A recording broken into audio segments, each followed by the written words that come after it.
Good evening, everybody, and welcome to Anime-Zing Radio here on Facebook, YouTube, and Twitch.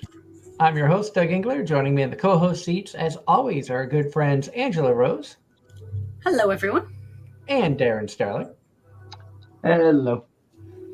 And we want to remind everybody, Anime-Zing Radio is brought to you tonight by Home Circle Media for the latest and greatest in anime gear, everything from pens, pencils, stationery, and officially licensed art books. Check out homecirclemedia.com today or look for them at an upcoming convention near you. We're also brought to you by KC Fox. For all of your artwork, commission, cosplay needs, be sure to check out KC Fox. That's KAYCIFOXX on Facebook, Instagram, and TikTok. We're also brought to you by Triple S Lawn Care. If you're in the Raleigh, Durham, North Carolina area and you need quality lawn care, be sure to look up Triple S Lawn Care for the right price, good quality work, and Darren will be more than happy to take care of you. Yep. Again, welcome everybody. Thank you so much for tuning in tonight. If you're watching us live on YouTube or if you're listening to us on the podcast platform after the fact, we really thank you for the love and support that you all have been showing, giving the show for years.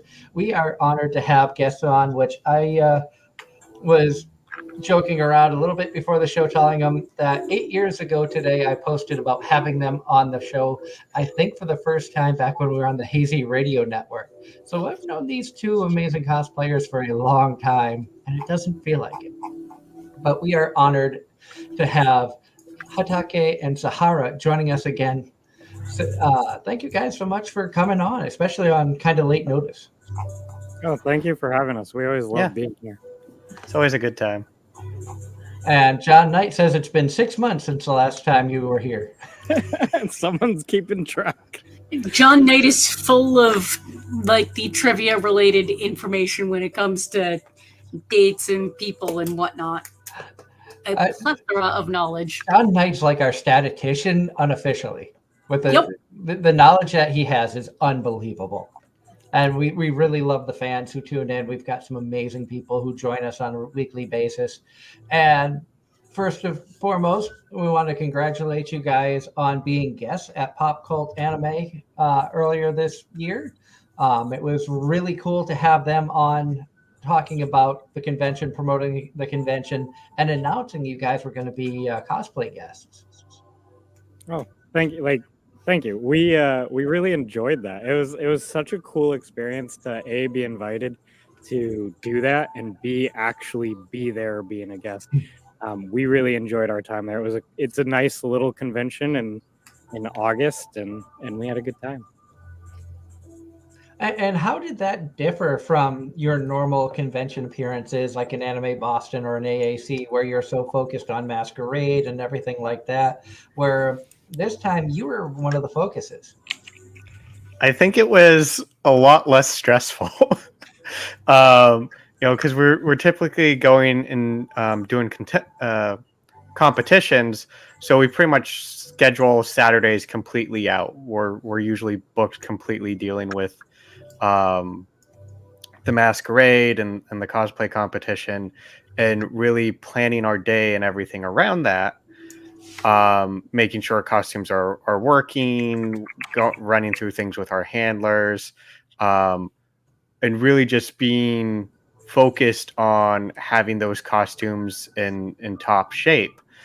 And this time, as guests, we were scheduling around the times we were doing our panels, but there wasn't that pressure riding on you the whole time going, is this perfect? Do I have to fix something with the outfit? It was much more relaxed than I would say our typical convention is. Not that we don't have fun at all the conventions we go. It's just you don't have that pressure of being in a competition behind you. I would also say that on top of that, the focus is different because normally we're just blending in the background until competition happens. Even some people recognize us, they know we've been doing competitions for a long time. But here, as guests, we were a main focus, and we're two people who are used to doing everything ourselves, maybe we'll have our handlers, our friends, help us out with a few things. But now we're guests, and we're working back and forth with these guest relations folks, and they are making sure that we're getting everything we need, which was a very weird experience to suddenly have people looking for us and like making sure like, hey, do you have water? Do you have food? Do you have enough break? It was awesome. DL and Momo were the guest relations people we worked with. They're both great. The convention and their con chair were awesome as well. Like we just had a good time.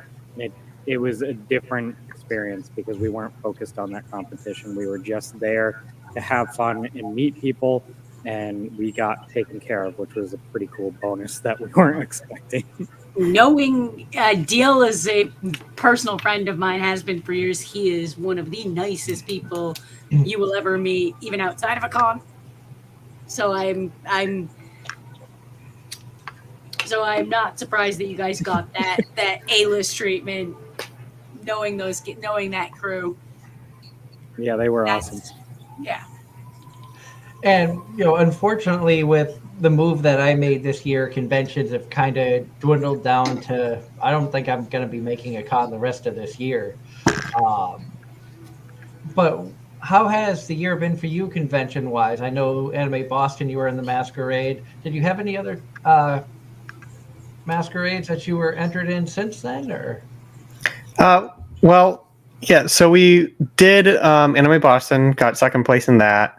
Then we're working on the Mandalorian outfits that we debuted at Pop Cult while we were there as guests.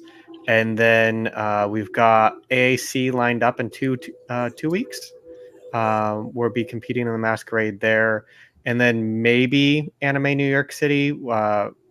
Well, for me anyways, Hatake will not be competing at Anime New York City, but I am potentially applying and putting in for that here soon if I am feeling confident about getting the outfit I'm currently working on done. Yeah, so we'll both be at Anime NYC regardless of if we're competing. But given our schedules this year, I'm working on my master's degree. And so I have 2 classes this semester on top of actually teaching students at the high school level. So I just ran out of time and knew I wouldn't be able to make a competition ready outfit for November.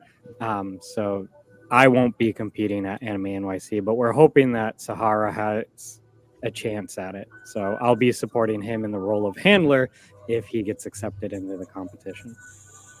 I definitely wish you the best of luck that you can get it done. I know you guys are both extremely busy individuals when you're not working on the costumes. For our listeners out there who may have busy lives but want to get into cosplay, what's some of the advice that you can give them about dedicating time to be able to start working on a costume or something along those lines? That is a good question. So and it comes, we talk about this a lot with some of our fellow cosplayers. In fact, we run a panel called How Cosplay Ruined My Life, which is a satirical panel that we love to do. And one of the things we talk about in it is time management, and how if you are working a 40-hour plus job, that it can be really difficult to get into cosplay, especially on the competition side. And for us, what we have to do is we really have to, find a motivation. And part of that is picking a character that you love, that you're going to want to do. And if you have that, then you are far less likely to kind of drift off and not continue working on the thing. The other thing is that you really have to schedule in breaks. So I know it's really hard and it doesn't seem productive to schedule in a break. But if you are constantly working, you'll burn out and you'll just be less productive. So we often will be like, I'm not going to work more than 8 hours on an outfit on my weekend, because if I do, I'm going to be so tired, I'm going to start making mistakes, and that's going to, in the end, not be as efficient. We also often have cutoff times at the end of the day. Those cutoff times generally get a little bit later as we get closer to crunch week. But typically, like if I get home from work, It's like, well, I've got an hour or two that I can work on this. I'm not going to work on anything past 5 o'clock, so that I have time to relax and calm down, and so that I can still focus on doing my job the next day, and not making mistakes on my outfit.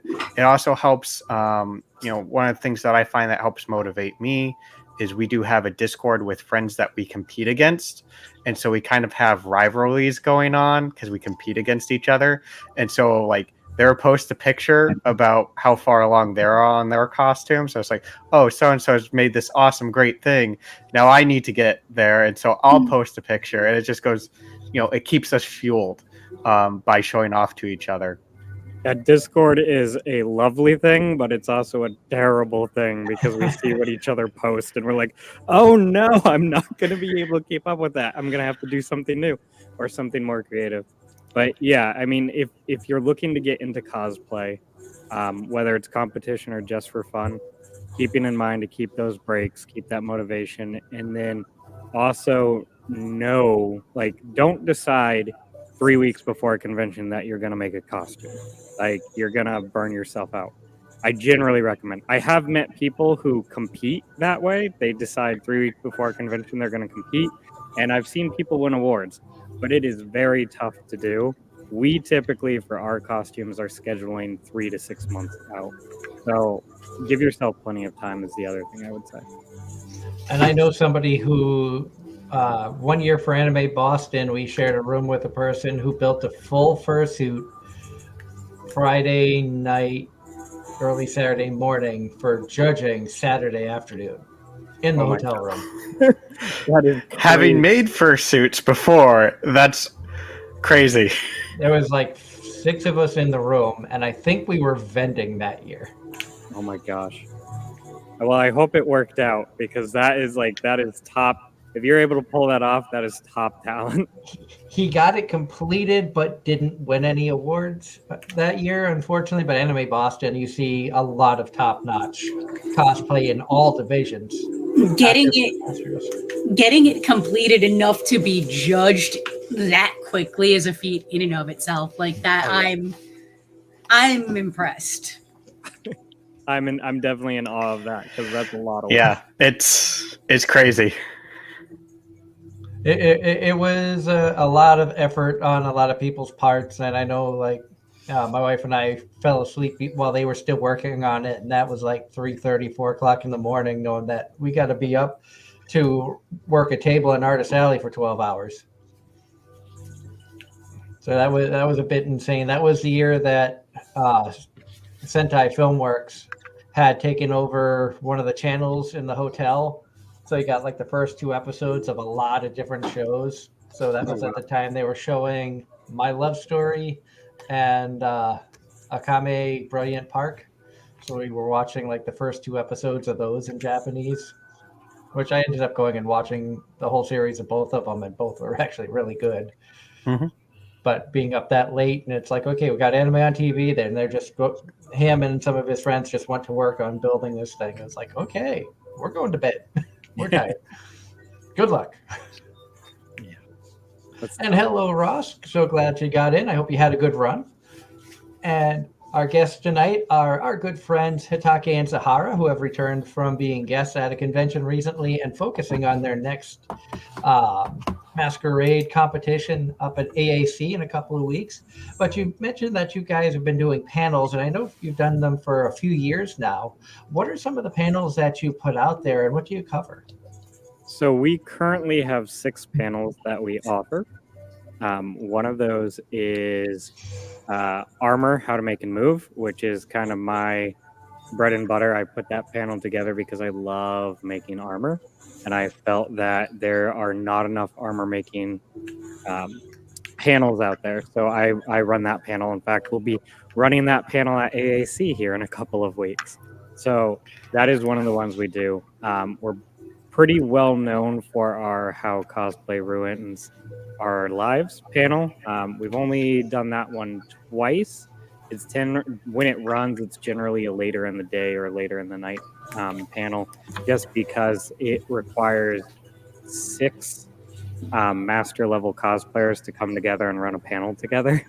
So we generally have pretty crazy days going on. So that one doesn't always run because it does have so many people, but it is probably one of our favorite to run.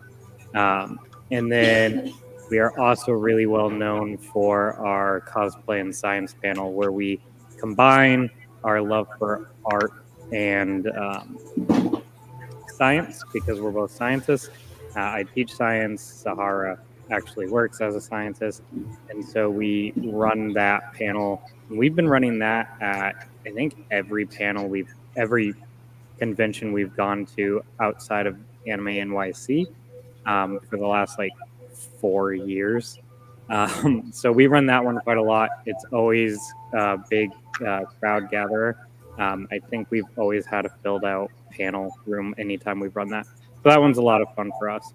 And then at Pulp Cult, we added 3 new panels that we're hoping to run at other places as well, which were Cosplay Evolution, where we look at what it takes to go from a cosplay novice to competing in the master level, as well as Cosplay Inspirations, where we take a close look behind the scenes of what inspired us to become cosplayers and what we like to talk about. And then there was one more, Sahara. Can you remember what it was? I'm trying to think. It was one of yours. Hold on. So I don't have my phone. our Cosplay Running Life, Cosplay Evolution, Cosplay and Science, Cosplay Inspirations. Man, I know I ran 6 panels recently, and I can't remember what it was. Cosplay and a shoestring budget. Something like that. But yeah, we do currently have 5 to 6 panels that we like to run. A couple of them. I know what it was. It was Intro to Cosplay. Oh yeah. So we do generally run a few panels at Anime Boston and AAC when they accept us, which has been since the pandemic ended. We've run panels at both conventions. So we've enjoyed doing that. We're hoping to do, I know we'll be running Cosplay and Science as well as Armor Make and Move in a couple weeks at AAC, and hopefully we'll be running some more panels at Anime Boston again this year. Awesome. And hello, Raphael Cosplay. They say, heard you like cosplay. Yes, that was the Cosplay Inspirations title for that panel. Raphael is there. We've competed against her for years. Or, no, we've known her for years. She's now just got promoted into the Masters division, so we'll be competing against her soon.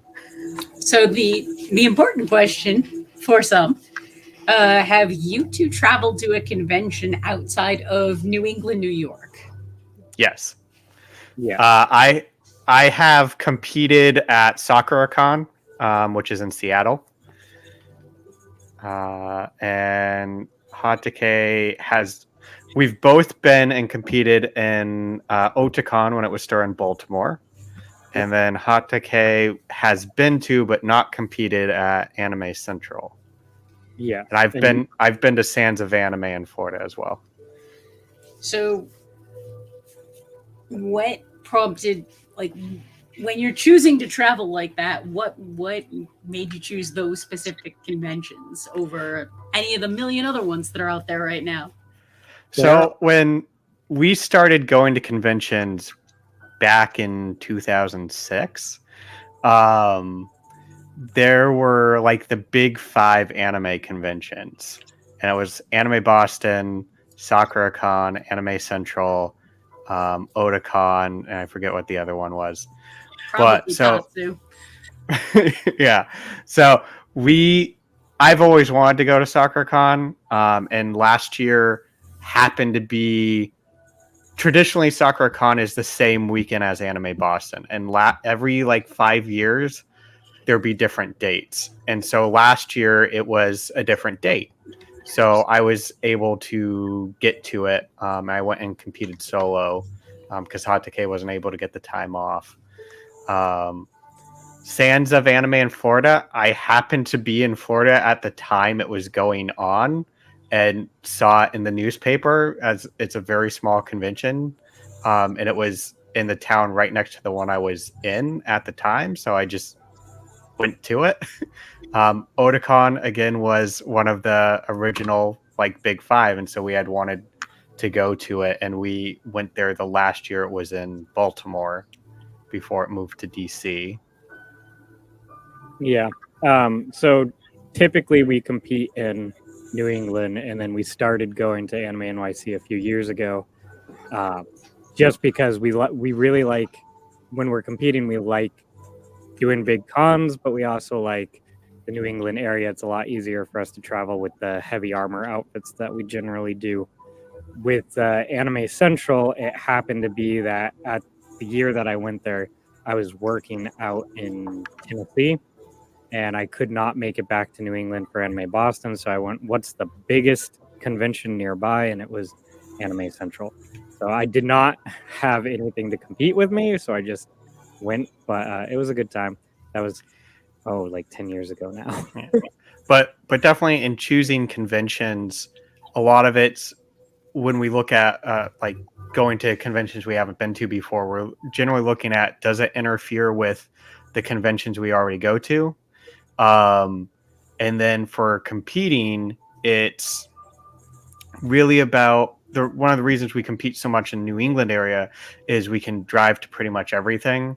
And since we do oversized cosplays, generally, it's a lot easier to drive those than it is to pack it. When we do stuff like go to New York or go to Seattle, we have to design our cosplays as we're working on them to break down and fit into one suitcase. So it's much more challenging for us since we kind of specialize in armor builds and oversized costumes to get something that will break down into something so small as a standard size suitcase. So for competition wise, we're often restricted for that, but otherwise it's, does the date of this convention, if it looks interesting, does it interfere with one we're already going to? If it doesn't, can I get the time off to go to it? And then, what do I have for cosplay? And I know Darren has asked you in the past, have you ever looked at doing like Raleigh SuperCon or the conventions down in the North Carolina area? GalaxyCon, I think, is one of them now. It really depends on when those are running. So since I used to be a zookeeper, now I teach high school science. So my flexibility is not quite there. Like, I have the vacations off, but taking time off in the middle of the school year is not always easy to do. So it really depends on when the convention's happening. And then my free time happens to be the summer. Sahara's busiest time is June and July. So we really have to focus on when is a convention happening, and is it a time that both of us can get to preferably, or maybe only one of us get to. So right. Yeah, so it's definitely something. I know I've looked at conventions down there in that area before, and we're definitely not opposed to going to one as long as we could fit it into our schedule. Like Hatake said, the summer is really busy for me. It's my primary survey season since I work as a biologist, and then it's also fire season, and since I do wild and fire suppression on top of doing my normal wildlife biologist work, I get really busy. And in fact, I was gone the entire month of July to a fire in Quebec, and got back like 2 weeks before Pop Call and had to get everything done in time for that. So time of year can be pretty restrictive as well. Just how big was that fire in Canada? Because as you guys know, I lived up in Plattsburgh, New York, not far from the Canadian border, and the smoke was absolutely horrible for June and July while I was up there. There were a lot of fires going on, and most of them were large. The one I was on was over 1 million acres, and there was one north of it that was over 2 million acres, and that was just 2 fires in Quebec. The entire country was on fire during that time period. Oh my God. That is insane. Because I remember talking to you guys briefly. I think before Anime Boston that we had been looking at bringing a voice actor to a con, which we were successfully able to do. We brought Christy Rothrock to Rail City Fan Fest up in St. Albans just literally 2 weeks before moving to Pennsylvania, which that was a whirlwind in and of itself. And she got to experience some of that smoke because Sunday it was just so thick and heavy. It looked like a heavy fog outside, but it was like, no, that's just all the smoke coming down from Canada. She was like, oh my God, are we safe? I said, yeah, it's north of the border. We're not in trouble. Yeah, there was a lot of smoke this summer over New England. It stretched down here into Pennsylvania too. Mm-hmm. It stretched down here into the Carolinas for a day or two as well. And Ross in the chat has a question for you guys, asking, would you ever consider cosplaying as a character that has a thick unibrow that is destined to have 100 girlfriends as his soulmate? That is a good question. I can't say that particular scenario has ever crossed our minds. We primarily do armor. One of the advantages of doing armor is that you generally have a helmet. So what I do to my face doesn't really matter. I also really enjoy picking outfits that I don't have to wear a wig for because I am one of those cosplayers who does not like wearing a wig if I don't have to. So I think of all the cosplay I've ever made, only one outfit didn't require, nope, two. Two outfits did not require me to have my face covered. And those are both outfits that one we competed with was a skip, and the other one was an outfit that we just wore because a friend wanted us to do that series. So from that perspective, probably would never end up doing that particular scenario of a character just because it doesn't really fit our aesthetic for what we do. But I've never been asked that question before. I feel like that is a specific reference. Is that an anime that has just started airing? Yeah. The title is The 100 Girlfriends Who Really, Really, Really, Really, Really Love You. It's a new show I have not watched it yet. I saw the thumbnail, so I assumed that's what the reference was for, but I haven't had a chance to sit down and watch it yet. I haven't started it yet either. I just saw that it dropped today, so I think the first episode might have dropped today, like 10 hours ago. But between sleeping most of the morning after getting home from work, and I just spent about 5 hours at my family's house for dinner before coming home and doing the show, I haven't had a chance to watch any anime yet. Or at least nothing today. John Knight in the chat asking, have you watched Reborn as a vending machine? Now I wander the dungeon. Yes, we have, and I really enjoyed that show. It was way cuter than I thought it was. Please tell me that show it has no right to be as good as it is. Oh, it doesn't. It has no right to be as good as it is. And yet, the concept of being born as a vending machine in a fantasy world is so ridiculous, but it was so entertaining for me, and it was super cute. And it worked. That was the worst part. They made it work beautifully. This is where I'm just going to shake my head because that's one of those ones that I dislike the isekai genre just as a whole for the most part. So when I saw that, I'm like, that's too much. And everyone I know who has watched it has had nothing but good things to say about it. But I'm just at the point of I'm going to shake my head and just yeah. I almost guarantee that it would be one of those that she would watch and she would enjoy it, but not admit to enjoying it. I did like it. I don't think it was as good as being reincarnated as Sword in terms of anime that you get, or isekai where you get reincarnated as an inanimate object. I thought reincarnated as a sword was better, but I did still like vending machine. The important thing, though, is that there are way worse isekai out there. This is true. I know. I'm isekai trash. I know. Ross in the chat says, before I forget, the anime The Angel Next Door Spoils Me Rotten got a second season announced. Oh, that's awesome. I loved that anime. That anime was super cute. I didn't watch that one. Darren enjoyed it. Darren enjoyed it, and I think we lost Darren. I know. Nope. Oh, Darren's just being quiet. He's not dead.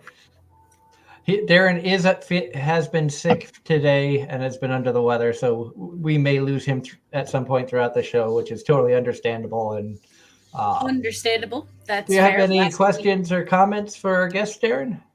Not yet. Not yet. He's thinking about it. Last week was my week to be sick. On top of my computer going into the garbage. For once, guys, there was a computer issue and it wasn't me.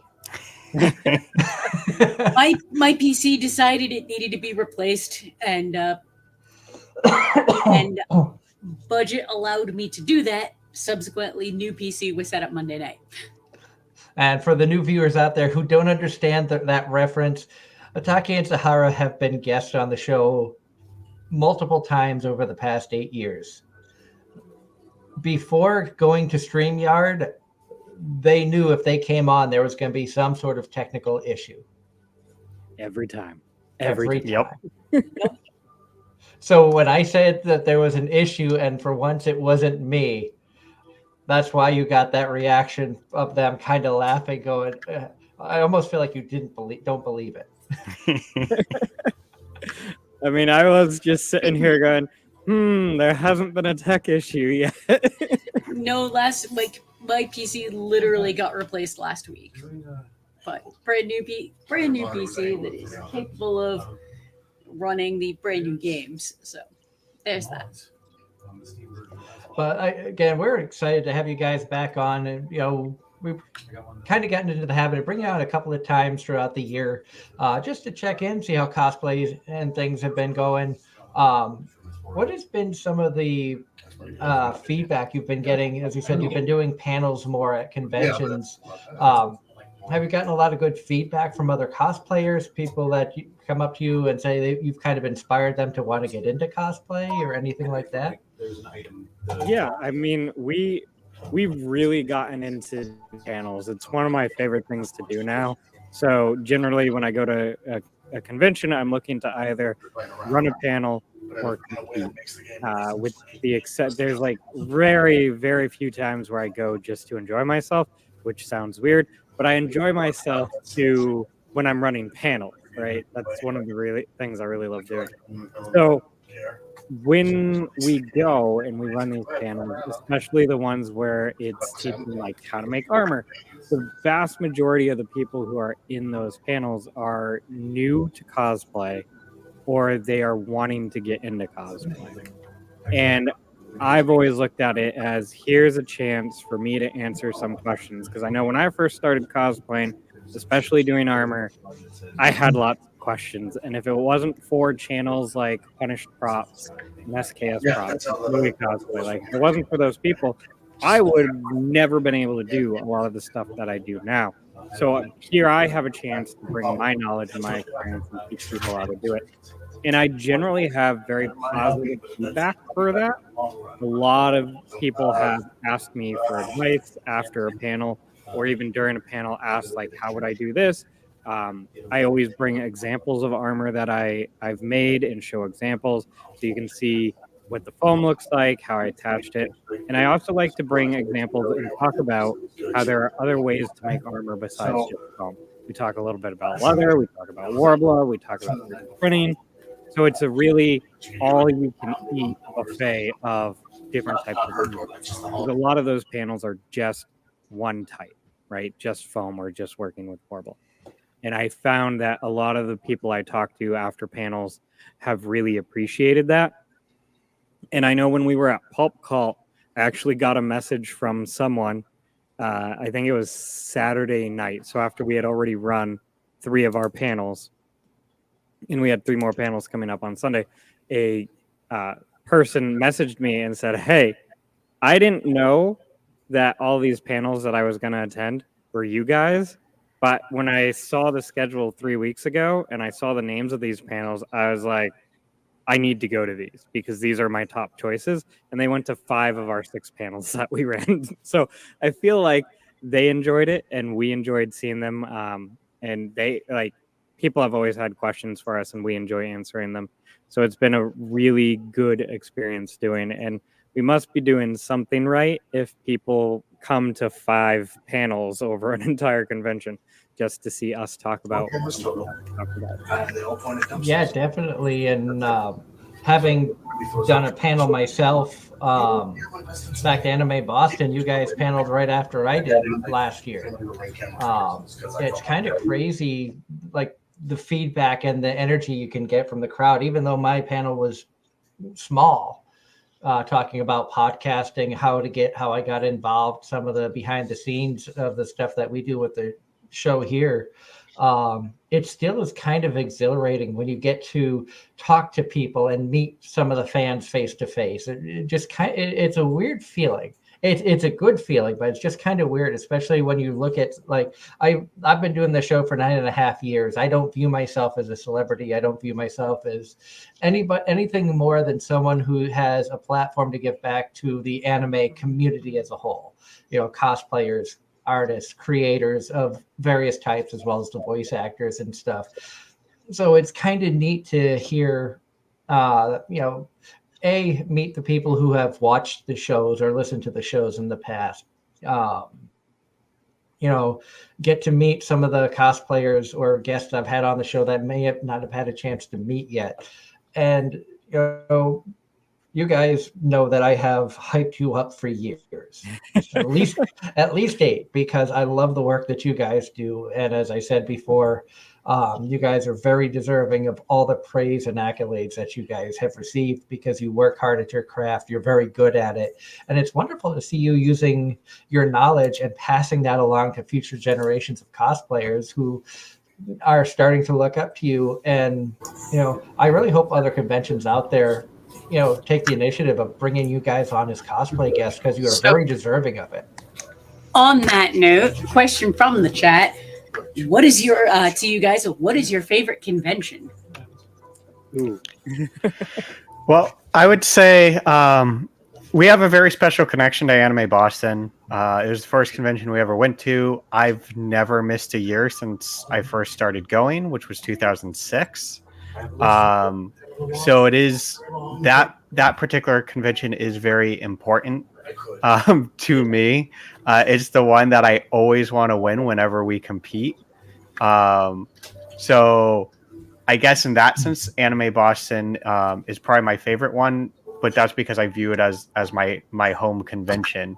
I've enjoyed every convention I go to, and I hope to enjoy every convention I ever will go to. Yeah, I would say, considering that Anime Boston 2006 was the very first convention I ever attended, and Anime Boston 2015 was the very first time that I ever competed at anything, it has a special place in my heart for me. And so because of that, I do often compare, anytime I go to a new convention, I'm generally comparing it to what is Anime Boston. And I know Anime Boston has changed a lot over the years, some good, some bad, but every convention goes through that type of thing. And so Anime Boston, for me, is my favorite convention. As much as I enjoy going to other conventions like Anime NYC, AAC, we really enjoyed our time at Pulp Cult this year. It was our first time ever going to Pulp Cult, and I really enjoyed it. But to me, Anime Boston is my home convention, and it's the one that I try to attend every year, no matter what. And I was just thinking about it because this year was the first year that I got to go to a convention in North Carolina. Just so happened to fall on Galaxy. I think it was Darren. Was it GalaxyCon when I was coming back from McDonough? That was that weekend. Yep. So I was down in Georgia for training for the railroad for 3 weeks. The weekend going home, where Darren is about halfway between Georgia and Pennsylvania, I drove to Darren's house. He was gracious enough to let me spend a night on the way down to Georgia and on the way back. And it just so happened that on the way back that weekend was GalaxyCon. He got out of work early. Was like, all right, you passed all your tests. You are going to be starting for the railroad as a celebration. Let's go to GalaxyCon. And they had a lot of cosplaying guests, but I noticed a lot of conventions will bring in cosplaying guests, and it's primarily female guests. And it's not to take anything away from the talented women who cosplay, but I think it's great to see, some men who are very talented starting to get some attention as well. Well, I appreciate that you think we're super talented. Yeah, like you said, the vast majority of professional, quote unquote, whatever you want to call it, the vast majority of cosplay guests, whether they're professional or not, do tend to be women, and there is a large amount of very, very talented female cosplayers out there. And I think that's probably why you see them as guests so often, because there's not nearly as many male cosplayers out there, at least in the US. There are plenty of talented guys out there. They're just not nearly in the same numbers that you see of female cosplayers. But we did enjoy, being a guest. And one of the things that was mentioned a few times is that we were male, and seeing the male perspective on cosplay was something that people were really interested in. And it's something I think that doesn't get highlighted as much, because obviously in the world of anime, video games, I don't want to say it's a male dominant demographic, because there's a lot of women who play the video games, a lot of women who enjoy the anime. But when you're watching these shows or playing some of these games, for example, like Genshin Impact is a popular game. A lot of people, like a lot of the more popular characters are some of the female characters, and even some of the men almost look feminine in some cases. So it seems like they try to steer towards that certain style or certain look, which makes it more appealing to a female audience to want to portray these characters, to get more guys interested in wanting to take part in the games or watch the shows. Yeah, I mean, I think you hit it right there on the head. There's the vast majority of video games, for whatever reason, probably money, tend to steer their games towards what will attract a male audience. And for female cosplayers, that means that there's a lot of characters to choose from. However, at the same time, you don't see a lot of female characters with realistic armor, right? The vast majority of characters in fantasy games that are female have unrealistic armor. And so you see all these differences in what is available for males to cosplay, what's available for females to cosplay, and what are the demographic that the shows are aiming for. And you're right, they are generally aiming towards a male demographic in order to get more money. And, one instance of cosplaying a video game character quite some time ago, I actually had that where I had a dude basically come up to me and accuse me of not actually knowing the character I was dressed as. And I just kind of got really angry with that, because it's like the assumption is girls don't play video games. And it's like, are you kidding me? Yeah, that makes me irritated to hear that, because I thought that we were over that, right?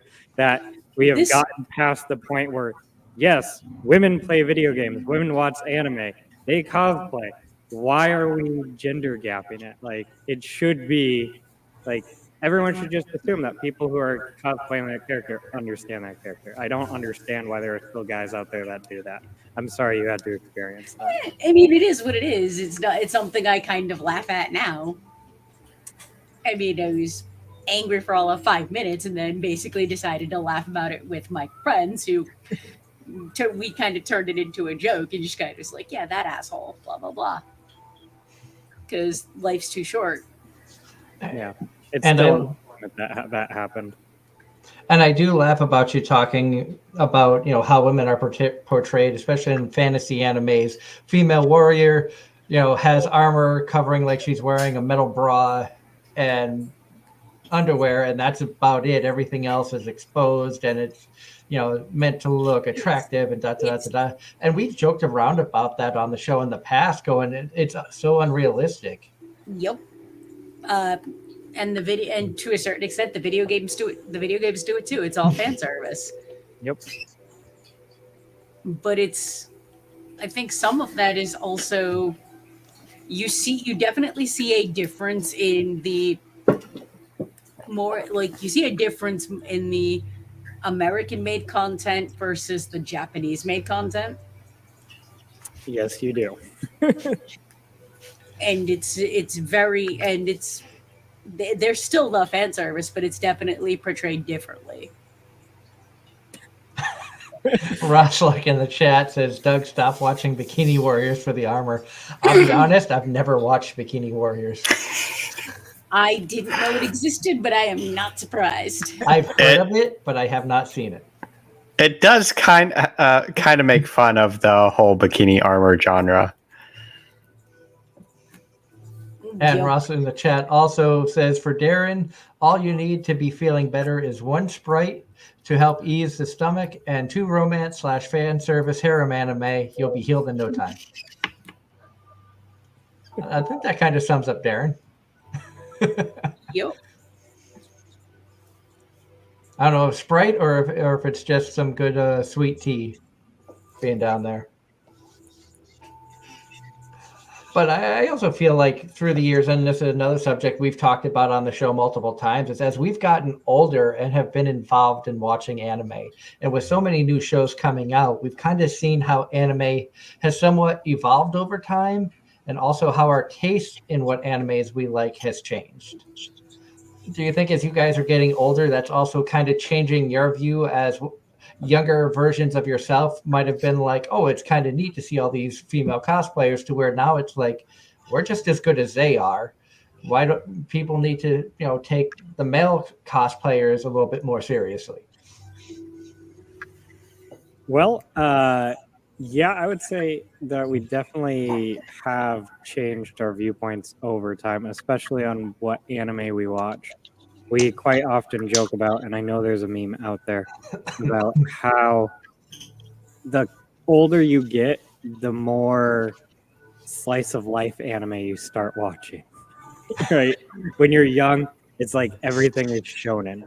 And now it's like everything I watch is slice of life or romance type anime. So I still enjoy my action anime, but I definitely find that I spend way more time watching things like The Angel Next Door or Snow White with the red hair type of stuff. Oh, that's a fantastic one. Have you Oh, seen The Saint's magic power is omnipotent? Yes, I'm Yes. watching the second season right now.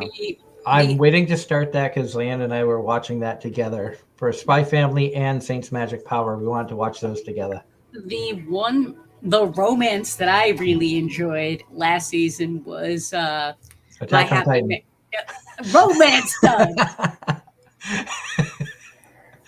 I'm not going down that rabbit hole this time. Okay, Conception. My Happy Marriage was right in the feels, so good.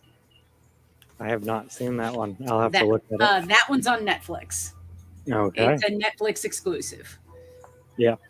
So yeah, I would say going back to your question, that yeah, our tastes have changed over the anime. As far as cosplay goes, I mean, I've always just been like, hey, you're a talented cosplayer. That's great. Doesn't matter what gender you are, right? You're just a talented cosplayer. I'm there to see cosplayers or hang out with cosplayers. So to me, that hasn't changed. I'm really just there to hang out and see other cosplayers and chat. In fact, we've made a lot of friends that way through the competitions. Yeah, I would agree. We've definitely seen our anime taste change. Or it's not so much that we don't watch shonen or all these isekai or anything else. We just tend to find ourselves enjoying the slice of life anime more, and being that anime that we look forward to watching every week. And I've gotten into reading some manga, and they all tend to be slice of life or romance. But I'd also say it's the same thing for games. When I first started playing games, it was RPGs and sports games. And then as I got older, it was first person shooters. And now I'm back to RPGs. But and in terms of cosplay, it's always been to us, support whoever it is, gender doesn't matter. Um, there are people who are just good at cosplay, and some of them get really well recognized. Example for a male would be Stephen K. Smith, super talented, one of the best known male cosplayers. But there are lesser known male cosplayers who are just as good. They just don't have the media. And then you have female cosplayers who are just as good as well. And so we support all of them, regardless of what gender they are. Oh, definitely. And you guys have known me long enough to know that why I started this show was to give back to the communities, and we try to bring on cosplayers of all skill levels, regardless of gender, regardless of are you a novice, a master's class, did you buy yours, did you make yours. We want to support the art of cosplay from all angles. And I've always appreciated the fact that you guys have wanted to come on the show so many times over the past 8+ years. Never ceases to amaze me that you're not sick of us yet. I'm amazed you still want us on the show. From the chat, John's asking about specific animes, if you guys watched High School DxD or Fruits Basket.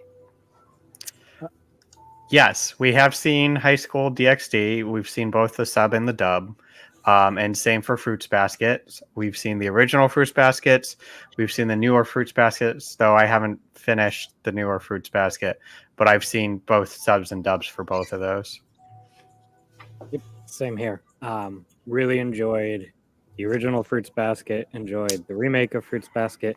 Haven't finished season 3 of it, but have seen the rest of the other two, both as the sub and the dub. We tend to watch most anime subbed first, and then if it's one that we really enjoyed, we will watch the dub version as well. Dub versus sub. Sometimes the dub is better, sometimes the sub is better. It's never 100% one or the other, in my opinion. And then something that seems to be going under the radar, live action, kind of a controversial topic. They are making a live action that has not aired yet for Inuyasha. I had not heard about that. I have not heard about that either. I believe that was a thing that got announced. Wow, that is interesting.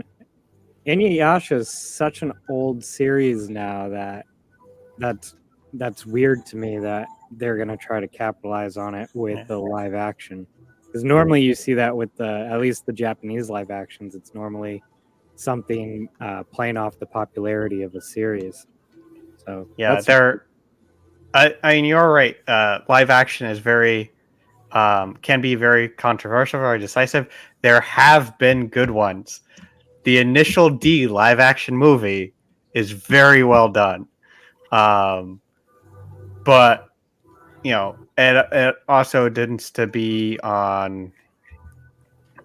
I don't think a lot of them translate well. I was actually surprised. The One Piece live action I thought was decent. I didn't think it was going to be any good. I thought they did a fairly decent job with that compared to some of the other recent live action Netflix adaptations. I thoroughly enjoyed the live action One Piece. I thought that one was so well done. But yeah, it's just me. I would say, like, you're right. There's not a lot of amazing live action anime adaptations, and that sort of makes sense because you're talking about two different media that are designed to do two different things. But I did really enjoy the One Piece live action. I've never watched the anime. I've never read the manga, but when the live action came out, because Sahar really enjoys One Piece, I sat down and said, let's watch this. This will be my chance to get introduced into the show that I hear so much about. I really enjoyed the One Piece live action. I have people trying to get me into it because I'm like you, Hatake. I've never watched the anime, never read the manga. I feel there's way too much of it out there for me to spend the limited time I have to watch a series that's over 1,000 episodes long. That was kind of my reaction to it as well.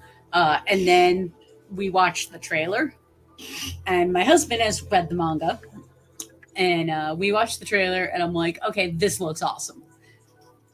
I'm going to go into this cautiously optimistic because, well, we've been disappointed by live actions before. Yeah. So I would say Hatake is a little misrepresenting me by saying I'm really into One Piece. Our friends are really into One Piece. I watch One Piece. You've seen what? Normally when I'm teleworking because it's a shonen and therefore I can understand what's going on without paying full attention. I do like One Piece. Of it are just filler anyway, so you're not missing anything. I do like One Piece, but I won't say I'm really into One Piece. There's shows I'm way more into. What's interesting though is like we're talking about live action here, but you also have the difference between the Eastern live action, the Japanese live action, and then the Hollywood or the Western live action adaptations, because you're dealing with Eastern storytelling with the anime versus Western storytelling styles, which often don't mix on top of your different media. You know, anime, like I said before, anime is designed to do something completely different than live action. So we're talking about Netflix, which is Western generally. I think they did a pretty good job with it. But you know, if we compare Eastern live action to Western live action anime adaptations, you get another layer in there. And as far as the Hollywood size goes, I think Alita Battle Angel was the best Western style live action adaptation of an anime, and that still had some problems with it as well. See, I went to see that in theaters with somebody because that was one of those, they wanted to go see it, and I'd seen a trailer not knowing what it was and went, okay, cool. Found out afterwards that it was a adaptation, and I think that's kind of the mark of it did a good enough job when someone who has no idea of the source material can just enjoy it for what it is. Yep. Without it feeling like they're missing something. Right. Yeah, that's a pretty good point there. And then go ahead, Doug. Oh no, you go ahead. Conversely, we've also seen as of late the opposite, where Eastern studios have taken and done their takes on Western media. Things like, for example, I don't know if you guys saw Star Wars Visions. Yep. Where I haven't watched season 2. Season 1 was basically a bunch of different Japanese studios doing an episode that's of Star Wars. Yeah, I really liked Vision season 1. Season 2 was also interesting, but there were season 2 I don't think was Japanese studios. I think it was a different country studios. I liked the first season better. Second season I think only had like one I particularly cared about.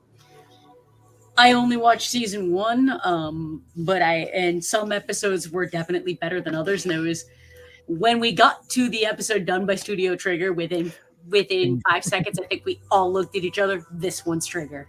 Yeah. Yep. But they actually had 2 in the first season. Yeah. One of them's really obvious that it's Trigger. The other one's a little bit harder. Yep. There was also the Iron Man anime and the Wolverine anime from a few years back too. The other one I was going to bring up was Batman Ninja. I have not seen that one. That one was very much. It was basically I'm pretty sure it was done by a Japanese studio. It was basically a variant of Batman. It was interesting.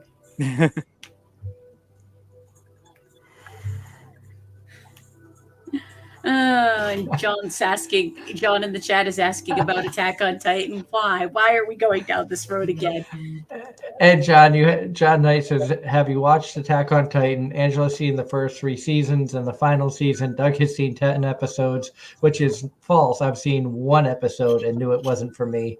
And Darren hasn't seen a lot. Or any of it. My question is, which final season? Because there's been multiple final seasons. Final season part 1, part 2, part 3. I've seen the final season part 1. After that, I think what we decided was we're just gonna wait until the final season is done and then watch it all at once. So it'll be like 15 seasons when it's all done. I haven't seen the last 2 parts of the final season. I think I've seen the first part, but I don't remember. Because we used to watch Attack on Titan pretty regularly, and then it kind of fell off. Between a lengthy hiatus and then a time jump and then what in the heck did I just watch? Yeah. I attempting not to spoil for those who actually care. Yeah, I've seen Attack on Titan. I did not enjoy, I think it was either the second or the third season, where it's like super political and not focused on the Titans or the Survey Squad so much. I did not enjoy that season, which kind of started to turn me off of it. I did see the first final season. I have not seen any of the final seasons after the first final season. Now, I was switching gears, going back to cosplay for a minute. You were asked about if you had watched Vending Machine. Going forward, seeing that anime has gained some popularity, do you think you're going to see a lot of people cosplaying as Boxo because it could be kind of a simple cosplay? As much as I would love that, I do not think that we'll see a whole lot of Boxo cosplays. Maybe some of the other characters from the series, but Boxo, as simple as it might be to pull off, would be a pain in the butt to walk around in. Yeah, I agree. I think you'll see people from the show. I don't think you'll see Boxo very often unless it's someone trying to meme it. Because I'm not going to lie, if I had the money and the time to put it together and get to a convention, I would so do Boxo. And I would just sit in an area and be like, you could win a prize. Too bad. Hello there. Yeah, I mean, it would be funny to see, and I would love to see it, and I hope someone out there does it. I just don't think we'll see a whole lot of it. Because I know we're going to talk about this anime for a while, and we went into last season, and Angela and Darren can vouch for me. I said, I want to watch this and I hope it sucks because I want to make fun of this. So I went in with low expectations, hoping I would have a new anime to clown on like I do Conception. And boy, was I disappointed that it was really, really good. And like the whole thing was good. It wasn't like, oh, this is just a novel idea. It's like they figured out a way of making something illogical seem logical in a fantasy world. And you had brought up Reincarnated as a Sword, which I loved that series. I'm so happy it's getting a second season. Hopefully that will be airing soon.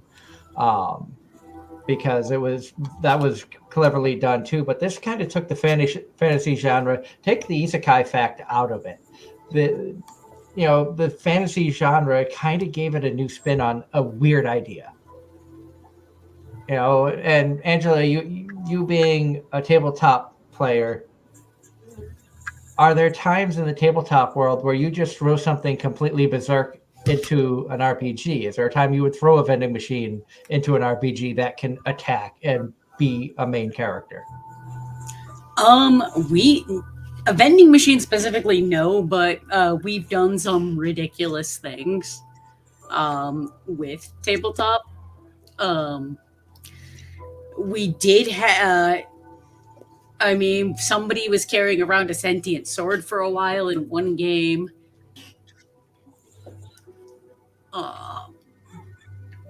But it really does. It depends on the game. I mean, we've done some very, very stupid things.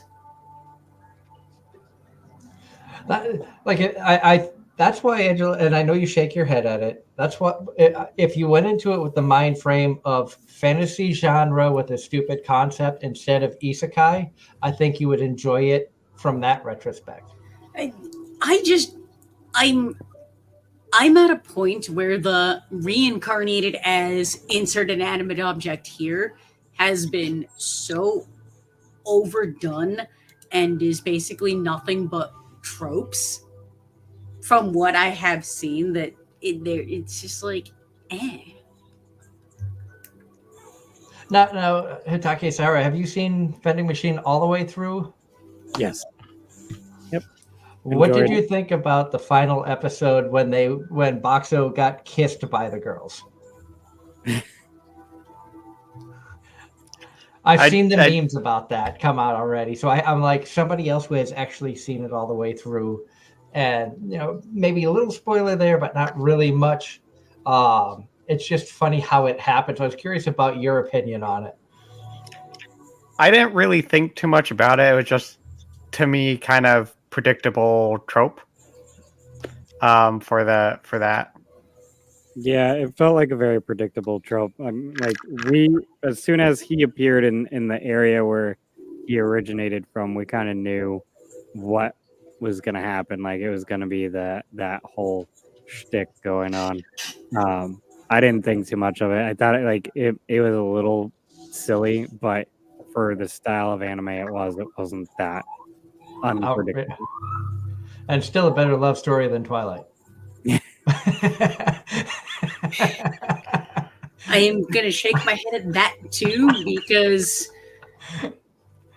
I know that was a meme for years. I had to throw it out there. I attempted to read Twilight at one point. I got about 20 pages in and threw the book across the room in disgust.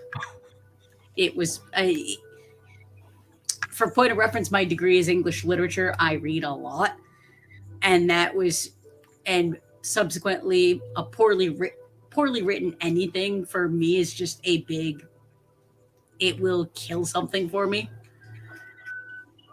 And subsequently, Twilight was one of those things that it was just so poorly written I couldn't do it. Now, looking ahead at the upcoming anime season, I know you said you were getting ready to start watching some shows. What's on your radar for the fall season? I feel like I have to pull up a list of what's airing. Right now, Goblin Slayer Season 2, for sure. Yes! I've been waiting for Goblin Slayer Season 2 to come out for years. So I'm excited about that. The Sage's Omnipotent Season 2 just started to back up. The second part of Season 2 of what's the name? What was the one we were literally just watching before we came on the show? Ancient Magus Bride? Yeah. Watching that. I know that there's more out there. I'm trying to remember what they are. I am just going to interject there with the complaining about naming conventions. Why the season 2 part 1, season 2 part 2? Why not just have it all as, why not just do seasons? But whatever. Well, why have multiple parts to a final season? Yeah. Exactly. So we watched 16-Bit Sensation, Another Layer, yesterday.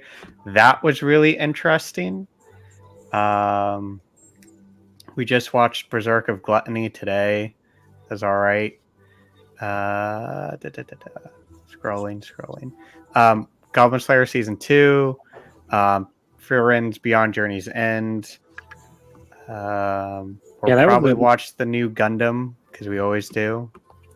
Wait, there's The fir- another new Gundam? Yeah, it's Gundam Build Metaverse. Ah, The Fairrun one that you mentioned. What was the name of that again, Sahar? Frieren Beyond Beyond Journey's Journey's End.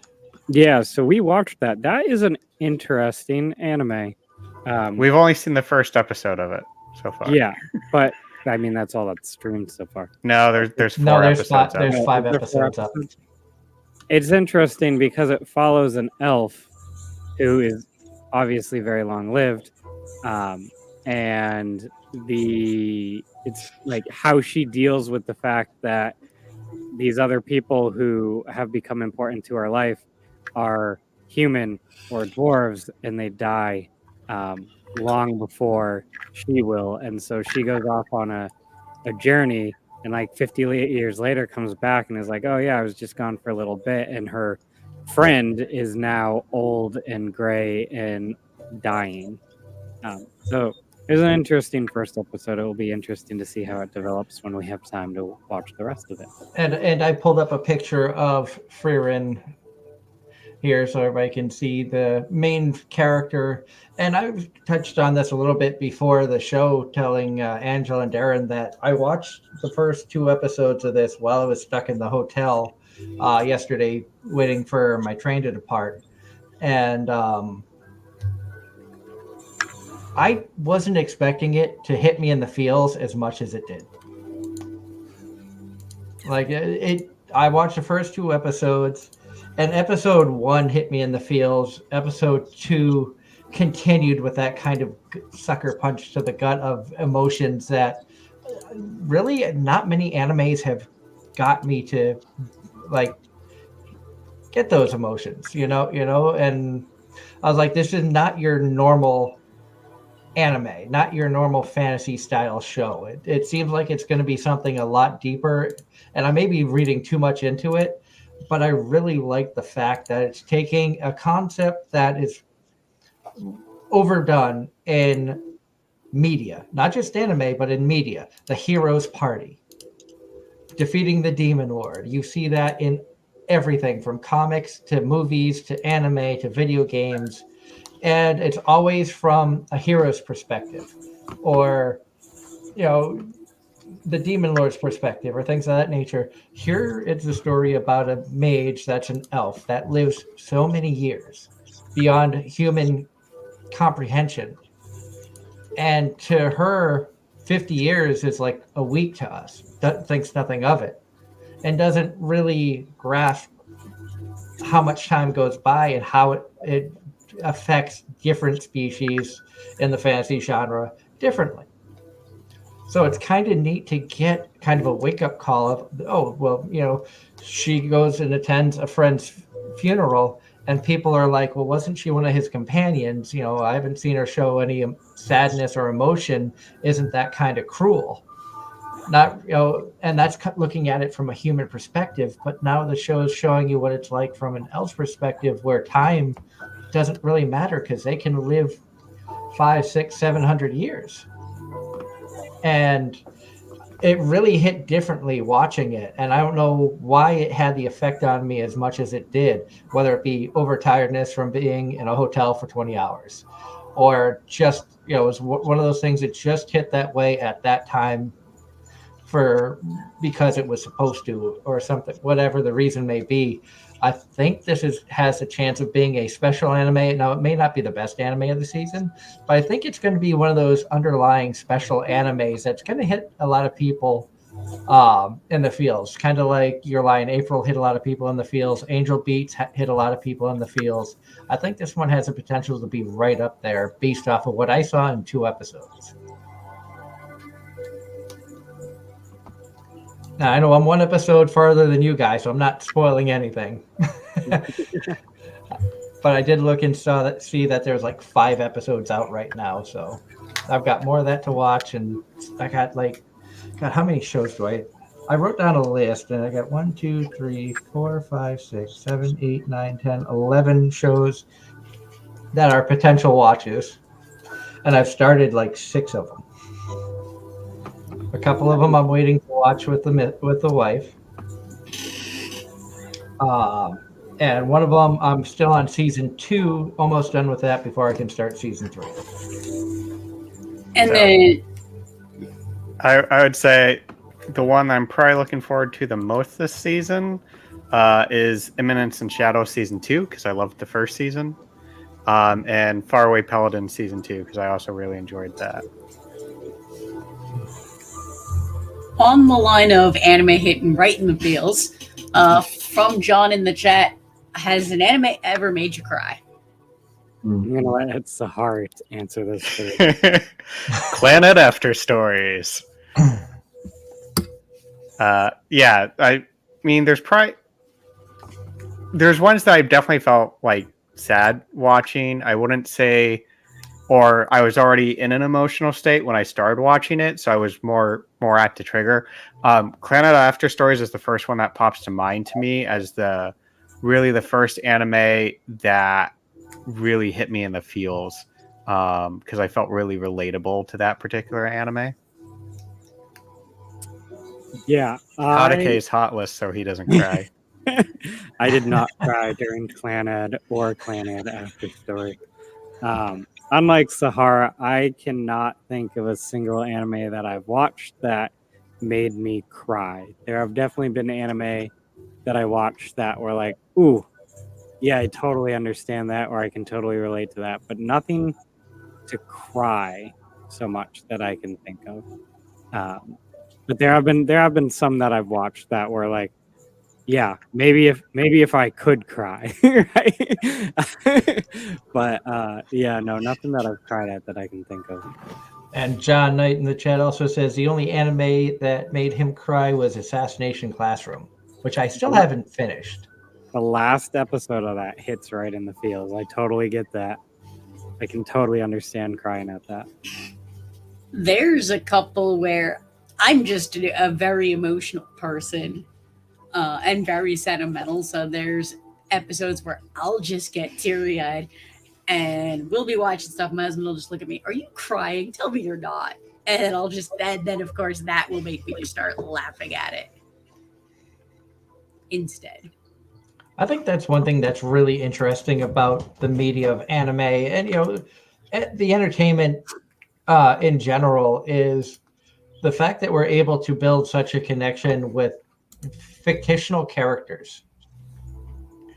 And we know the stuff we're watching is the mind child of somebody who created a story that with characters that were so appealing, whatever reason it draws us in, and we get invested in the life of some fictitious character to where it'll bring out the emotions. Something happens good and you're cheering for them to be successful, or like Pretty Derby. I've been watching that, and you see a character that is struggling and they start getting some success, and then boom, they ended up with a stress fracture in their leg and they can't run anymore, and you feel heartbroken for them. Or you see an anime where you get in it really like involved, and you get like you feel like you're in the storyline with a character and an important character dies and you get sad over that. It's kind of amazing that media can do that in general. You know what I mean? Yeah, a well-written story, no matter the media, is something that is amazing to behold. The fact that someone can create something that can pull on your emotions, no matter what emotions those are, the fact that they are able to make you feel something through a piece of writing or a piece of animation is like a great treasure that this world has. And I'd love to say that they're all over the place, but I think a really well-written piece of media is a lot harder to find than it used to be. I will 100% agree with that. I will agree with that as well, because as we're seeing now, and I know with the show here we focus a lot on the anime genre, but in entertainment in general, you're seeing a lot of cookie cutter shows which take originality out of it. And in anime, we constantly on the show pick on the isekai genre because everybody's dying and being reincarnated as something. You've got so many. They pick on me they pick on the shonen genre that it's all the same and everything is so overdone and overhyped. And in and of itself, that's not wrong. And then you have the superhero genre, which it's how many Batman movies are there? How many Superman movies are there? How many superhero, insert name here, movies are there? And you're seeing, it might be different characters or something different that's happening in them, but it's the same basic platform that you're seeing over and over and over again. So it's, it's not so much that there's an overabundance of it. I think it's the fact that it kind of got stale to where it's like, oh, this works, so let's just keep doing it and not bring out something new. And then when something new does come out, people overlook it because it's not the common of, oh, it's another one of these.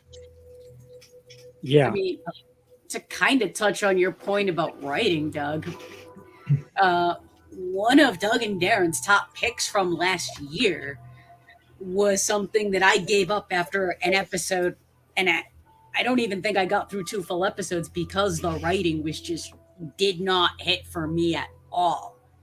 The art was gorgeous, the soundtrack was amazing. I just could not get past the writing. And I thought the story was actually pretty good, but then again, I was not a literature major like Angela was. So. I read a lot, and and subsequently when I consume media, that's what I look for is the story. And if the story doesn't do it for me, nothing else is going to sell it. What was the anime? Call of the Night. Okay. Yeah.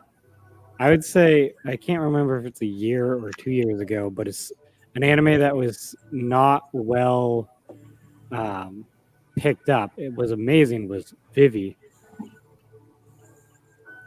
I don't know that one. I don't think I know that one either. It had some of the best action scenes, and it has nothing really. Based on the synopsis of it, you wouldn't think that it would have action to it. So, Vivi was very good. It's about it starts with a world that is run over by like AI, and the AI lose control and start killing everything. But there's this one android that is a songstress who the guy who created her AI sends her AI back in time to way before the AI start taking over, and so it bounces around in time, and she is having to deal with things that she was never designed to deal with and get into combat, as well as try to like save the human race, while also maintaining the fact that depending on where she pops up in time, her memory gets like erased, and then it will boot back up like years later of, oh, yep, we've hit this year, now you need to do this, here's your mission type of thing. Very, very good. Vivi is very, very good. Beautifully animated, gorgeous fight scenes, and awesome music. Interesting. Like I've never heard of it. One anime that I fell in love with early on in the show, and I've actually watched it in its entirety like 3 or 4 times, is How a Realist Hero Rebuilt the Kingdom. I don't know if you guys have seen that or not. Yep, good show. But yes, it's an isekai, but it was one of those shows that I got wrapped in because it wasn't your typical isekai. It was one of those shows of, a guy who's using his intelligence as his overpoweredness, and trying to figure out how to correct a struggling kingdom's finances and just overall way of living and turn it around to be a superpower. And it's like he gets summoned into a world, and in 3 days he's made king. And the concept sounds really ridiculous, and then you watch it all work, and you invest yourself for 24 episodes, And then in episode 24, when things are starting to look good, they explain why they did what they did in episode 1, which made me have to go back and rewatch the series. I'm like, that was ingenious. And that made me love the story even more. And that's one reason why I hype it up and think that, that's an anime I feel like most people need to watch. Because the story in it was really good. In my opinion, the storyline was really good. The characters were relatable. A lot of the situations were kind of relatable. And it didn't focus so much on, look, I'm overpowered and I can, it's not Cautious Hero where the guy is like so ridiculously overpowered he can sneeze and wipe out level 100s. It's somebody who's using brain power and trying to figure out how to make small changes to have a huge effect on an entire nation and to take them out of financial ruin and have them become like the second biggest powerhouse on the continent. So it really, I just thought it was very well done from that retrospect. And it's not my normal style anime. I watched it because I was like, oh, it kind of looks like a cool isekai style. And I'm isekai trash, so I watch most of them. Still don't know if I'll watch the pig one, but you never know. And Sahara has dipped out for a minute, but he'll probably be back. Now, one of the ones from a couple years ago that I really enjoyed was Moriarty the Patriot, because it's a take on Sherlock Holmes. Basically, it's Sherlock Holmes from the perspective of what if Moriarty was the protagonist. Yes, I remember seeing it. I never actually watched it. He has returned. It was very, in my opinion, it was very, very, very well done and not the standard yet another take on Sherlock Holmes. And Ines is going a little insane right now. So if you hear any thuds in the background, he's got a fire under his ass again. The joy of cats. Oh yeah. Love cats. Now, looking ahead at your convention schedule, do you have some cosplays that you are working on that you can talk about? Any secret projects that you have in mind, or any future show or any shows that you've seen that have inspired some future ideas for cosplays for you guys?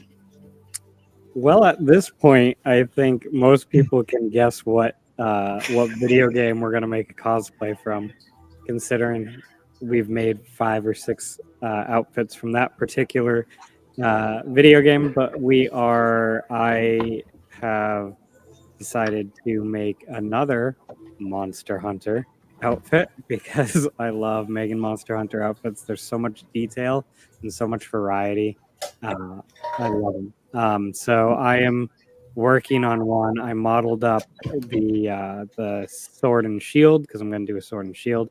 Modeled that up, printed out the sword, but that's about as far as I've gotten on that because I've been super busy with college classes. But it is going to be if you're familiar with Monster Hunter Rise, the Puke Master Set armor and the sword and shield that go with that set is what my next outfit will be. Yeah, my current project is the Monster Hunter Rise version of Hunter X, which is pretty much a full leather build. So that's fun because I'm actually working with. I've done leather builds before, but I've always used fake leather. This time I'm doing like half the outfit or more in real leather, which is a new medium to learn with because it functions very differently. So I'm currently working on that. We still have Overlord that we eventually want to get back to, though potentially changing my Overlord outfit to one of the more recent seasons for Ainz. There's a particular outfit that I really like, and in the latest season. There's definitely been lots of inspiration stuff. You know, we still have our laundry list of builds we want to do whenever we have time. We're also trying to do more of like we love doing competition, and I want to continue doing competitions, but we are trying to throw in kind of a fun build, a non-competition build, a year now. And so we did that with the Mandalorians recently. That was kind of just one we did for fun, not planning for competition, just because you can kind of do, you know, practice things and not feel so pressured on those fun builds. But it is hard to try to schedule one in. Yeah, with those Mandalorian outfits, one of the things we were able to do was test a new way to weather and battle damage the outfits. So we did a resistant, which is when you put something down that isn't going to stick, so that when you paint over it and wipe it off, you're left with just the paint below. So you get a different layer as well as a different color showing through. So we did that with all of our battle damage. We sprayed everything down silver, which requires forethought. As someone who competes in the master level, I should always have forethought when I'm making my outfits, but a lot of times I'm more focused on getting the outfit done, and then I focus on, am I going to battle damage it or weather it or not. And this time, because it was a fun build, I didn't have a time crunch. I was just like, yeah, we're gonna do this method because I've always wanted to try it out.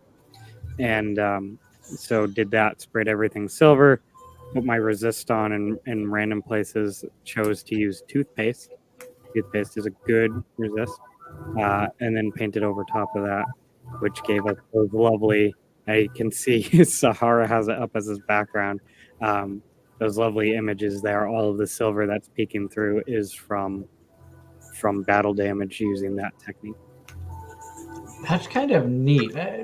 What's some of the craziest things that you've discovered in your time of cosplaying of, you know, using something like you said, you're using toothpaste? And this is a weird example. I had a friend that when I belonged to a model railroad group for teens, in our annual in our monthly newsletter, he had a thing called Layout on a Shoestring Budget, and talking about how you could build a model train set for fairly inexpensive, you know, because obviously a lot of these hobbies can be very pricey. But he talked about the art of using like spaghetti noodle to make street lights or railings or piping, like using a piece of spaghetti noodle over a candle. You can bend it to get that nice bend of the top of a street light. And just the stuff he came up with was really creative, especially for any model railroaders out there know what N scale is. It's a very small scale for model railroading. Are there tricks that you've found of like household items that have helped you to be like, you know, I have this lying around. Let me do this actually work to do the effect that I wanted to, that, you know, some cosplayers out there may not think would even be possible. There are definitely some things out there that are interesting, unique. I know that there are lots of cosplayers who specialize in doing the shoestring budget type cosplay. As far as us, I would say the toothpaste thing was one of the weirder ones because all of my armor smelled minty fresh, which was a nice, interesting side effect of using toothpaste to resist your paints. I have also, when I did my original Star Fox outfit, because we were doing Star Fox from Super Smash Brothers, he has that like Dragon Ball Z power indicator thing over the one eye, and his is green, and so I used a translucent green file folder to get that plastic piece. Because I couldn't think of what to use, and I was so new to cosplay that I was like, where is something that is already see-through and green? Here's this clear file folder that is green that we've used. Yeah, I kind of feel like we did most of our weird shoestring budget stuff when we were novices, and there are people who really specialize in doing shoestring, low budget household item cosplays, and they do some really good cosplays. Usually if someone does that, it gets pointed out by judges in the masquerade, like, look, they use this weird thing to do this. I know with with you were talking about Fox and Wolf, the whites of the eyes were from a trash can. One of the more common things that we use that I think a lot of cosplayers know about, at least in the masters level, but maybe not in the intermediate or novice level, is googly eyes. We use googly eyes a lot for making rivets for outfits. Googly eyes for rivets? Yep. Yeah, so the googly eye has a nice round dome. They come in different sizes, and the white backing of the googly eye is always slightly larger than the dome. So when you paint over it, it looks like the top of a rivet or a screw. Oh my god, that actually is a great idea. I've never thought about that. Not that I'm building anything that requires rivets, but my god, that's brilliant. If you have enough of them, the added bonus is it sounds like armor clinking. If you're walking with them, all of those googly eyes bouncing up and down makes that lovely sound effect, which is a nice little bonus. I can only imagine what some of your outfits would look like before painting, with like 100 little googly eyes all rolling around as you're Yes. working with it. I made for my girlfriend one time. I made Astrid's from How to Train Your Dragon shoulder pauldrons, and that is like bands of foam with googly eyes glued down all over it, because Astrid's shoulder armors has all these little rivets on it. So that was pretty funny to look at. It's just that mental image in my head has me. I don't think I could continue working. I would have to walk away because I would be laughing too hard. I'd be like, I can't focus. This is just hysterical. Yep. Oh my Yeah, god. there's a lot of really interesting things you can make using random crafting supplies or things around the house. And Ross in the chat room says, speaking of video games, how are you both? Speaking of video games, how are you both feeling? Unless you haven't heard the news about Paper Mario Thousand Year Door being remastered for the Switch and coming out next year. I have heard about this. I never played the original. I actually don't play a lot of Mario games. I played the original Super Mario. I've played a few other Mario games. I have the one with the hats. Haven't beat it. I don't play a lot of Mario platformer style games currently. So I don't really have an opinion. I very rarely have time to play a video game. I miss the days when I could sit down on my weekends and play video games like crazy because I had nothing to do. Now I am so often busy that I very rarely have a chance to play video games. So I actually hadn't heard that it was being remastered, but I also haven't played the original. And although I love playing games on my Switch or whatever game console I have a chance to use, whenever I have a chance to play, Paper Mario is not really high on my list. I'm just not a huge Mario person. So I'm guessing we won't see Mario and Luigi cosplays from you guys anytime soon. No. Maybe Bowser with some peaches.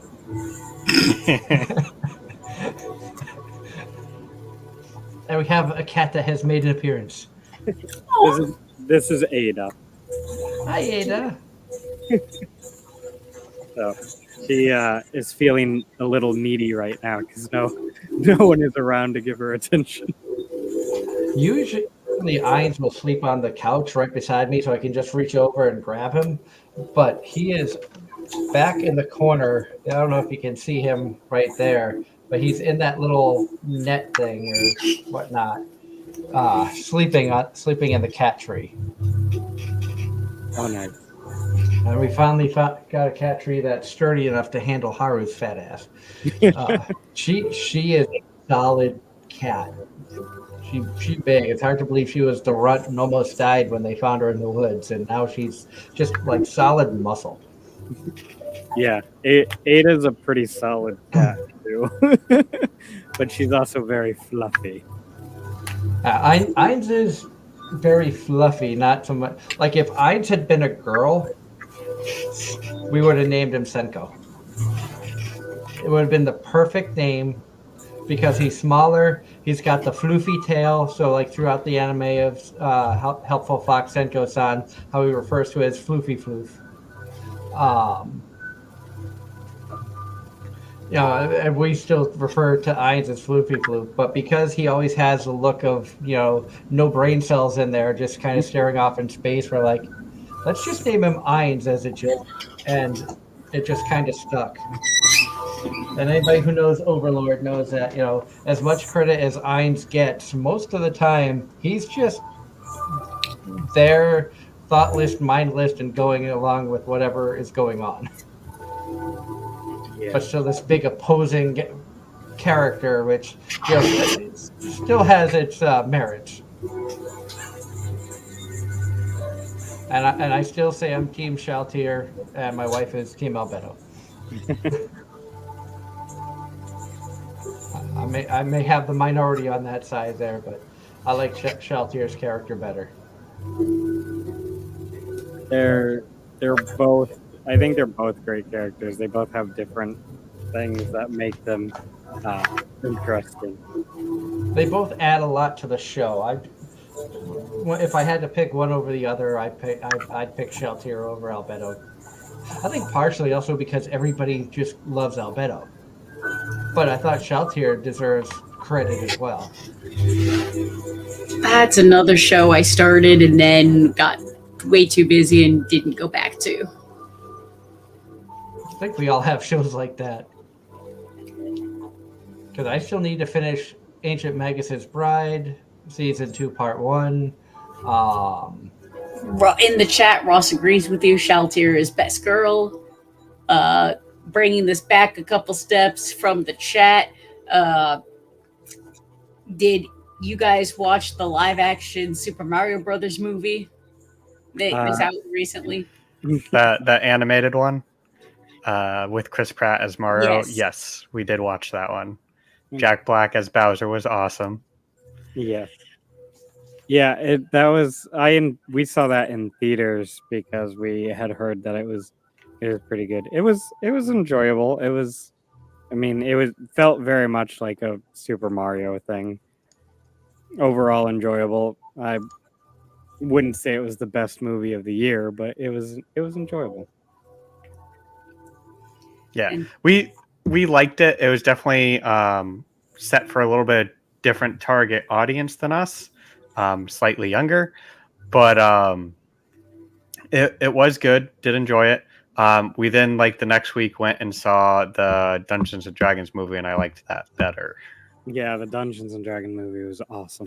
Honor Among Thieves was so much better than it had any right to be. And as someone who has been playing Dungeons and Dragons for almost 20 years, I absolutely loved all of the Easter eggs. Mm-hmm. Yes. They did a really good job of making it a humorous movie too. I think the humor is what really made it as good as it was. Exactly. I had very little expectations for that one going in, but I enjoyed it so much. We'll have to get Gavin back on, speaking of D&D, about if he has had a chance to watch it. I know he's extremely busy right now with Midnight Syndicate performing at... and we'll probably have to wait until November. Yeah. Oh, God, what's the name of the amusement park in Ohio? Cedar Point. Yeah, he's performing at Cedar Point with Midnight Syndicate, so they're going to be busy for every They do that for Halloween. Because they do a lot of goth horror style music, and they also have the only official Dungeons and Dragons soundtrack out. Yeah. Midnight Syndicate's been around for years. I think they have like over 20 albums out. And now the chat has just gone down the rabbit hole of movies because now Ross is commenting about the last Indiana Jones movie, Dial of Destiny. Wasn't too terrible. I don't watch movies. I'm the one that when it comes to movie theaters, when it comes to going and spending money to go to a movie theater, I'm picky. Because going to a movie theater, especially in Boston, is expensive. Yep. When I have access to literally almost every streaming service, however, and I don't have to spend extra money, then I'm less picky and it becomes okay, what do I want to watch now? Yeah, Granted, totally dedicated to the way too many options. definitely get that. I used to go to the movies a lot more often than I do now. Now it's more like maybe once every 6 months I might go to the movie if there's something good out. But Yeah, and even watching movies at home, we tend to be pretty picky because we have so much anime that we're watching, and work, and just being so busy working on cosplay and our jobs, we just don't watch that many movies, so we tend to be picky about what we do watch. And the next movie title dropped in the chat was, have you guys seen Fast and Furious 10? I gave up after the third one. Yeah. Now, unpopular opinion coming. I absolutely hated 3. I have seen the entire franchise. It's a lot of fun. I'm not gonna say it's necessarily good, but 3 was the one I absolutely despised. I never finished Tokyo Drift. Like, I've seen the first maybe half hour of it, and then I've never finished it. I've seen 1 and 2, and I don't remember if I've seen any of the others. It's not a franchise that I go out of my way to watch. I've seen a couple, I think, but I would, and being a car guy, I was like, this kind of doesn't really interest me. The later ones, basically, they stopped taking themselves seriously, and they basically turned it into like a heist style movie, where the driving fast cars is just kind of the afterthought. Because there was a movie that had come out in the 70s that they remade again, I want to say late 90s, early 2000s, called Gone in 60 Seconds. That was another fun one. I watched the original before they remade it. And some of the acting in that original was so terrible that it actually made it entertaining because it was so bad. But the cars in it were like the old Mustang, not fastbacks, and some of these older classic cars that we look back now going, man, those cars just look amazing. They don't build them like this anymore. So it had kind of that nostalgia to it, where the newer one was, you had some of the same ideas, better acting, but I had already seen it. And I was like, this just doesn't feel like as good of a carbon copy as the original. And it had some different spin-offs from what the original was. If you have a chance to go back and watch that, or go back and watch the original Gone in 60 Seconds, you can laugh at just how cringe it is, but still appreciate that it was probably good for the time that it came out. And I think Ross's comment kind of brings this back to what we were going on about earlier. The comment, I talked to my dad about this, but I just think the movie franchise, like any kind of movies, are starting to run dry on just themes or creativity, just running and making anything these days. And that kind of just gets into what we were talking about earlier about how nothing seems to be original anymore. I will say, within one of the animes that's coming out, and like the picture intrigued me being a race fan. I don't know if you guys have seen Overtake. We just watched the first episode today.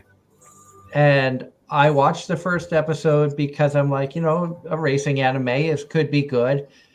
And from that first episode, I took away that this show is going to be a lot more than just a racing anime. It feels like there's going to be a deeper storyline to some of the main characters than what I first got from the synopsis of it and from what I got from the image. Yeah, I was excited to see that this was coming out. Like until today, I didn't even know it existed. But when I heard about it, I was like, "Yeah, it's interesting." Because one of the things I do is I teach real world like science and engineering, and we were recently doing something with Formula One cars and the science behind them. And this show looks at Formula 4, and I was like, "Oh, this is interesting," because I don't know if there will be any science or if they reference anything from actual racing, but it's just interesting that it came out and it's looking at something that I'm literally teaching about right now. But how similar?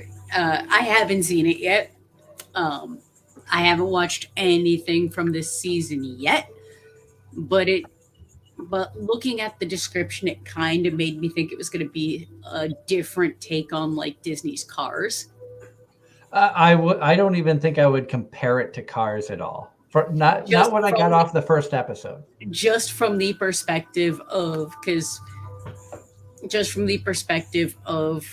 being the whole racing and some of the characters involved and the drama behind them. I can understand that to a point, but that's literally just reading the synopsis. Yeah, it goes a lot deeper. And having been a fan of Formula One for like 20 years, and seeing how they start portraying, and they break down, if you know nothing of auto racing and you think it's just people driving in circles like in NASCAR, or you watch the Indy 500 or something like that. And of course, I'm using a lot of US racing references, knowing Formula One is all over the world. And I've watched auto racing from other countries, and a lot of it is really good. And some of it I would compare to NASCAR or say it's even better. Which I know that could be a controversial statement to make, but I think the British Touring Car Championships and the Australian V8 Supercar Championships, some of those races are better than NASCAR, in my opinion. Just because of the style of racing and, the talent of the drivers in them. Outside of some of the content creators I follow putting out F1 related videos, I have not watched any kind of auto racing in, good Lord, 25, if not 30 years. And, Overtake takes an interesting look at the world of Formula One and gets you into the paddock area, gets you into the garage area through the perspective eyes of a media person who knows nothing of the sport and somehow gets this dropped in his lap. But this photographer has got some internal issues that he's dealing with. Something has happened in his life that has led to a certain trauma where he struggles to do certain things. And I don't want to say much to spoil it for anybody who's interested in watching this, but watching some of the racing footage made me think back. And they covered a GT series, which is full-bodied stock cars, and they covered Formula 4 in the first episode. And watching some of the action of the cars on the track, how they moved and stuff, I could see that they took a lot of consideration into what happens on the racetrack with other racing series. I mean, they didn't glorify wrecks. Like they had like 2 incidents that happened in the F4 race that they showed. That's like, oh, caution is out. This driver's moved up to one of the drivers that they start focusing on. That's underfunded team, small time race team, whatnot. And he's having a good race. Caution is out. You see 2 cars, but they didn't glorify a huge wreck like you see in a lot of other shows. And I'm sure Hatake and Sahara, you can agree that a lot of times you see a wreck, we have to glorify pieces, parts flying everywhere. When the main driver had his issue, a tire blew and he ended up in a gravel trap, which happens. Yeah, it wasn't horrendous. It wasn't over dramatized. It was just he blew a tire. He ended up in the gravel, and then you got to see raw emotion, which I think is what really like drew me in. I'm like, this is showing a side that a lot of times you don't see. Yeah, I think they did a good job of explaining what was going on to someone who might not know what anything meant through the perspective of here's a photographer who knows nothing about the sport and he's here, and so stuff was getting explained to him. So that helps introduce it to a group of anime fans who probably know nothing about Formula One or the various other auto sports. And then you're right, they did a good job of, rather than making it be some huge scene that leads to drama, it's, oh, there are two cars off the course. And then a little bit later on, oh, we were using the same tires that we did for qualifying. The tire was worn out and it blew, and the guy just literally slid off the road. Like, that was it, nothing crazy. But then they did return to him at the end of the race because he was out of the race. He was off the course, his tires were blown, he was out. At the end of the race, when he's being brought back into the pit area, and he takes off his helmet, you just see the raw emotion of what it meant to lose and lose in that fashion. And I think that is like in the U.S., NASCAR is like the big form of motorsports. Everybody hears about the NASCAR Cup Series. I mean, they raced at Charlotte today, and you see the big crashes at Talladega and cars going airborne, and that kind of stuff is glorified by the media. But then there are times where I watched the Nationwide Series race from the Charlotte Roval yesterday, and AJ Allmendinger is battling with another car for the lead. Allmendinger's got fresh tires. The other driver had tires that were like 20 laps old and very worn down. They went into the first turn, and the other driver had no traction going into the first turn of the road course, started to spin and hit Allmendinger, and both of them hit the wall. Allmendinger, having gotten a win in this playoff round, had already advanced, so he was trying to go for a win, and he had a very fast car, very capable of winning the race. I never saw an interview with Allmendinger, and I watched the entire race, but you could see the look on his face when the camera was there after he pulled his car into the garage that he was not happy. You could see the emotion, but they really didn't go much more than here's a 30-second view of Allmendinger walking back to his pit area just to unwind, not wanting to talk to anybody, not wanting to do anything that could jeopardize, getting in trouble for saying something wrong or what the case may be. And when they interviewed the other driver about it, he said, I hate that it happened for him. It was 100% my fault. I was going to wreck whether he was there or not. Like, the other driver 100% owned it, said he wants to go and talk to Allgaier about it and try to set things right with them. But you don't always, sometimes you don't always get a full perspective, and sometimes you don't always see just the emotions that happen while the drivers are in there, because like any sport, there's a ton of emotion that happens, and it happens fast and it happens in an instant. That's why there are fights in hockey games. That's why football players get unnecessary roughness penalties. That's why in baseball you see a pitcher throws at a batter and the batter charges him out. It's that split instinct of, okay, emotion has taken over and consciousness is gone. Yep. And on that note, look at the time. Oh my God. We have gone down some rabbit holes, but I think now is a good time to do what we call the shameless plug section of the show. So that whole, where can people find you guys on social media to follow you and keep up with what you guys are working on? So we are Hatake and Sahara Cosplay, or AHS Cosplay for short, is what we generally go by. You can find us on Facebook at Hatake and Sahara Cosplay, or on Instagram at HS_cosplayers. Did you get that right, Sahara? You did get that right. And yeah, if anyone's going to be near AAC, we'll be there coming up shortly, and Anime New York City or be the next con after AAC. Awesome. I wish you guys the best of luck when it comes to the masquerade at AAC. I hope that you come away with another trophy. Oh, thank you. I hope to see you guys being invited to conventions as guests, because I feel you're very strongly deserving of it.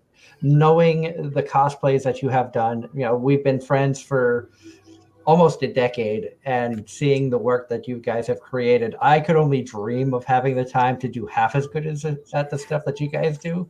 That's why I just sit here and talk to myself, and people can enjoy the ramblings. But really, you deserve all the accolades that you've been getting. You deserve to be. I would love to see you as a cosplay guest at more conventions. And I hope, and any people out there who run conventions, look into these guys. They're outstanding people in and of themselves, outside of their talent of cosplay. So I think you would be a benefit to any convention that brought you guys in. Thank you so much. Thank you. On that note, I hope everybody has enjoyed the show tonight. Until next week, when we may not have a guest. I'm not sure what my schedule looks like, so it could be an Angela and Darren type show. As long as Angela's computer doesn't die, being brand new, it better not. Being brand new, I'm demanding my money back if that happens. But, is what it is. So until next week, I hope everybody has a wonderful week. Stay safe out there. Enjoy all the animes. And we'll be back with more Anime-Zing Radio right here on Facebook, YouTube, and Twitch. Have a wonderful week, y'all. Good night, everybody.